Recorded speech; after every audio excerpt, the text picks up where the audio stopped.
Ibinunyag ni Kidapawan City Councilor June Piñol ang anyay aregluhan sa pagitan ng Highway Patrol Group at mga driver at may-ari ng sasakyan na pinigil dahil sa ilang mga paglabag sa batas trapiko. Nangyayari anya ito sa HBG Kidapawan Office sa Barangay Balindog. Sa kanyang pagsasalita sa SP, sinabi niya na ipinarating sa kanya ng mga biktima ng aregluhan na ito ay nangyayari sa gabi. Tinawag niyang nocturnal office ang HPG dahil sa gabi nangyayari ang aregluhan ng mga violator. Hinamon niya ang HPG na dumalo sa sesyon at iparating ang kanilang panig sa usaping ito.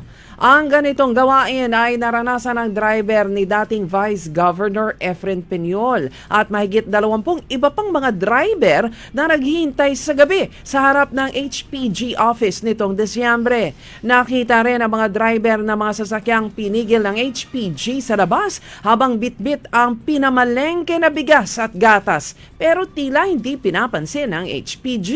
Ang mga driver ay pinagsabihan na doon na sa kanilang chief makipag-areglo. Dapat matigil na ito ayon sa konsehal. Ang tanan na dakpan nila, ilang pagtuon, reporton silang opisina gabi. Let us put an end to this. Kay gobyerno sila. Naga-reflect ka na sa gobyerno. Kung ato ng pasabdan, pag magbuta, bungol kita niya na, dan pakasadon kita sa sunod na henerasyon. Sinubukan ng Radyo Bida na makipag-ugnayan sa pamunuan ng HPG pero wala pa silang tugon hinggil sa issue.